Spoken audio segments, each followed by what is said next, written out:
11th Prince Fugetsu is on the verge of the crash out of the century, and it could change the course of the Succession War. Hello, and welcome back to Suck War Central. Today, I want to shine some light on a dark horse candidate to win the Succession War, and it's totally not just me coping because she's my favorite. Now, I want to admit that one of my very first videos on this channel is about how screwed Fugetsu is, but after having had a few months to think things through and refill my copium prescription, I think there's a possibility very few people have considered. What if Fuge's aura just did that? Seriously, hear me out. It was 3 a.m. and I'd spent all day fighting with my partner. I was watching some of my old videos to rebuild my self-esteem. I watched the one about who cursed Fugetsu, and I realized something. While they were all possible, none of my theories seemed all that likely. And that honestly is the main problem of this arc. There are so many moving parts, so many different possibilities, that nothing feels likely. The possibilities for how it could all go down are endless. But still, it felt incomplete to me, like I was missing something. And after reviewing the evidence, I think we may be looking in all the wrong places for the source of Fugetsu's curse.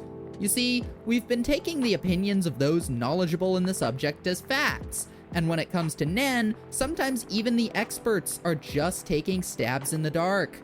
The truth is, I think there's a lot more to Prince Fuge than meets the eye, and here's why.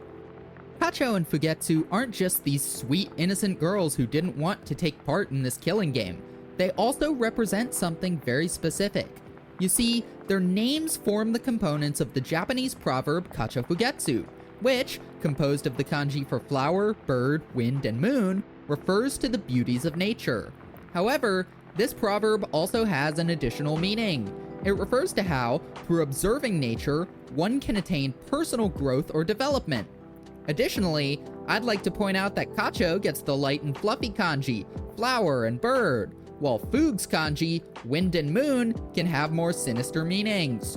The wind can be a tremendously destructive force, especially in the context of Japanese culture, since the region is prone to typhoons, and the moon indicates nighttime, in which sinister deeds are carried out.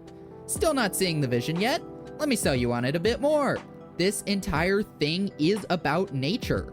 The Succession War is inspired by the Goo Pot ritual, which combines nature's most potent weapons into one super poison.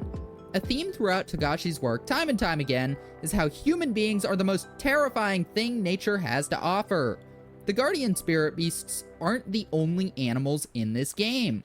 Nasubi even compares his children to beasts, and this is all based on a survival of the fittest, as according to nature mindset anyway. And I want to reiterate, Kacho Fugetsu isn't just about nature, it's about self-discovery through nature.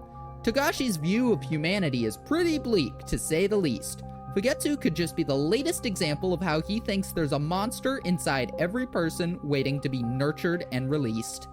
So what exactly does all this mean for our cursed prince? See, Melody starts going down some wild speculation here with the theory of how Fuge's curse operates, but we don't actually see any evidence of this being true.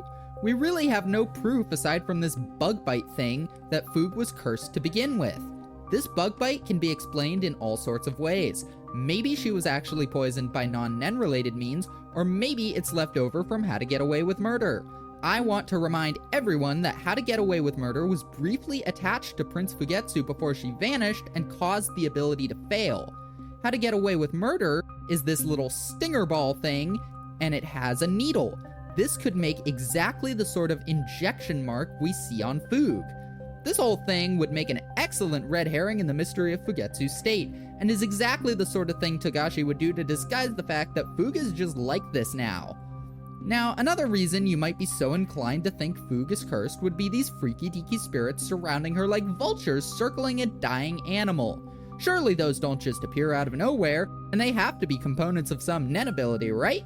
Well, no, actually. Apparently, these guys are just a thing that can show up around people whose auras are severely depleted, which has some crazy implications for the world, but this isn't the video to unpack all that.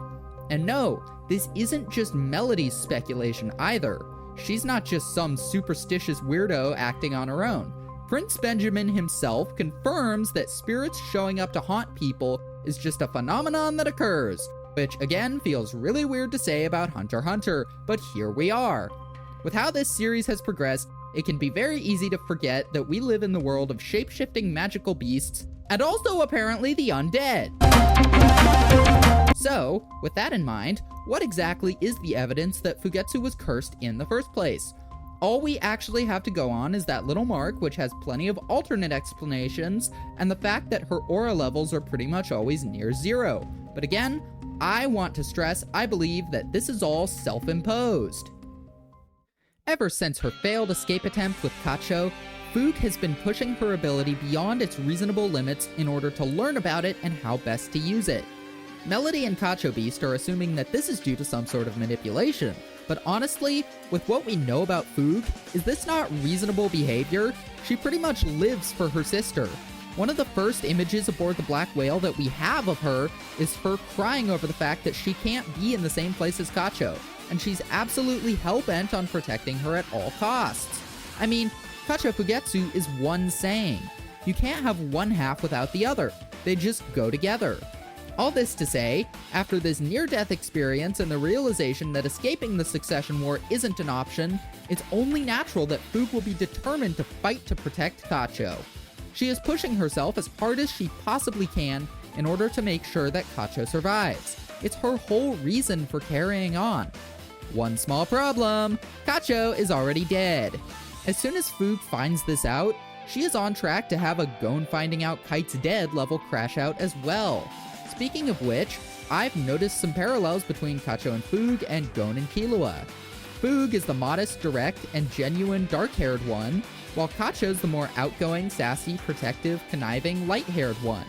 And a character with parallels to Gon, having someone else they care about protecting secretly be already dead is, well, it's a pretty bad sign. I think what happened to Gon might end up happening to Fugue on a smaller scale. This girl is locking the hell in, and she might easily start doing some horrible things just to keep what she thinks is her sister safe. I mean, look at some of these panels. She looks downright ghoulish. Togashi doesn't draw her like a sick girl. Well, okay, sometimes he does, but he also draws her in a menacing sort of way, like a villain. She's pushing herself way too hard, and she doesn't understand how much danger her overexertion is leaving her in. But still, she's made remarkable progress. Fugue has gone from being able to use Magical Worm once a day to being able to use it several times. She doesn't know it, but by repeatedly using her ability, she's performing the same kind of Ren training as Gon and Killua, and her talents are rapidly developing.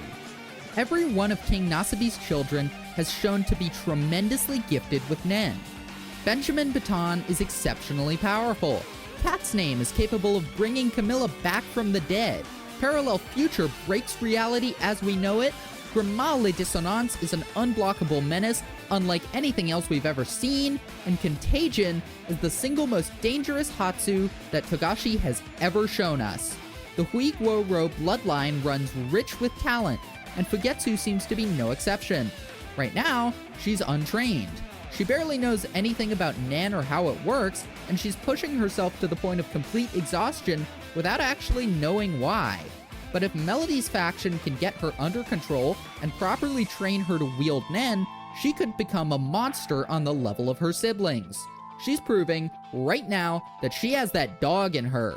And if she survives long enough to both nurture those talents and to discover the truth of Kacho's death, we could have yet another Nen-based catastrophe on our hands. I mean, when Haukenberg became determined to fight instead of just stop the war, he just spontaneously gained this ability. Terror Sandwich learned Parallel Future by accident. The same thing happening is in no way out of the question for Fugue. Anytime one of Nasabi's kids shows off a Nen ability of their own, it's something crazy that shakes up the whole contest and forces us to radically reevaluate everything. If Fugetsu manages to control her Nen and gains something as formidable as her siblings, there's no telling how drastic a turn things could take in this 11th hour of the Succession War.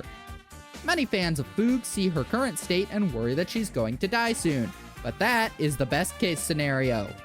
I think Togashi's choice of Symbolism foreshadows the birth of yet another monster who could, in her cornered animal style passion, do unspeakable things, and unleash the greatest horrors nature has to offer upon the denizens of the Black Whale 1.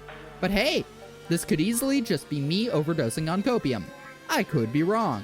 Either way, I hope you enjoyed this deep dive into my favorite prints, and I hope you have a wonderful day.